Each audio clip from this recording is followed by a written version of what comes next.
โอ้ผลงานสบายดีทุกคนนี่ก็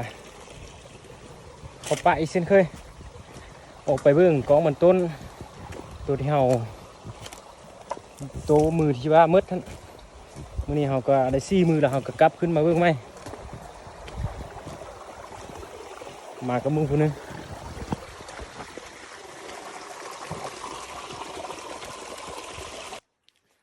ตอนนี้เฮาย่างขึ้นมาฮอดกองอ้อยละก็ฮอกกินหลายอีหลีทุกคนเดี๋ยวเฮาสิให้เบิ่งเด้อมันกินตกลงกินหลายอีหลีเลยสุดยอดเลยเฮาเอามาใส่อยู่นี่แม่นหากก็เลยจะ3มือ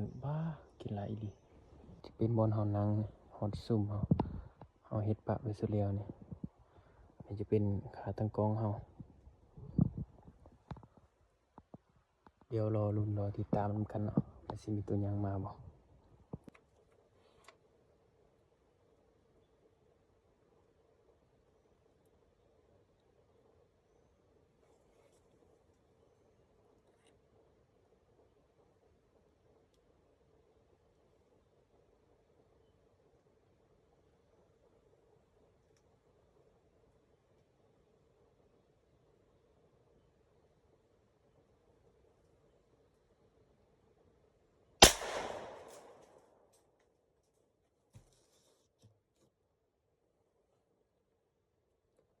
เรียบร้อยแล้วทุกคน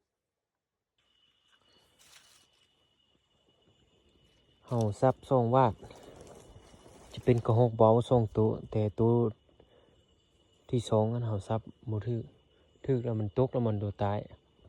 โอ้เสียดายตัวที่2ตัวกระไนมาส่งตัวมันเห็นเฮาบ่อนที่เฮานั่งอยู่หั่นมันเห็นเฮาเฮ็ดซุ่มบ่คักแล้วมันเห็นเฮาก่อนเฮาก็เอามันต้นขึ้นมาใส่ทรงมากแล้วเดี๋ยวรอรุ่นอีกประมาณ 7-8 มื้อแล้วเฮาสิกลับขึ้นมาเบิ่งมื้อก็เบาที่เฮาสิลงไปเบิ่งหมู่เฮานั่งอยู่เทิงพุ่น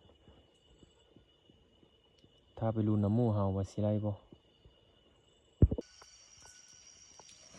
ตอนนี้เฮาก็เลยมาฮอดรถละมาเบิ่งผลงานของหมู่เฮาน่าจะหลายๆอยู่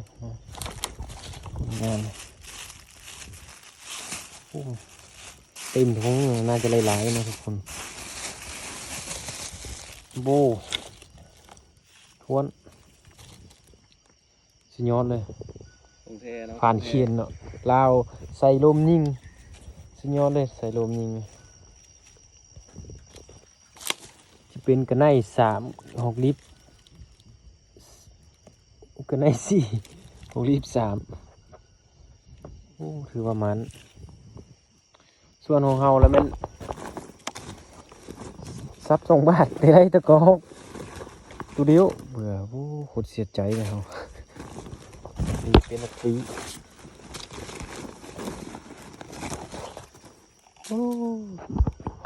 งานมันนี่ก็ที่ว่ามันส่งคนคลิปนี้ก็บ่มีหยังหลายละสิเลยปิดคลิปอ่ะฝากกดไลค์กดแชร์ด้วยเด้อฝากกดติดตามด้วยเด้อเพื่อเป็นกำลังใจในการอีกคลิป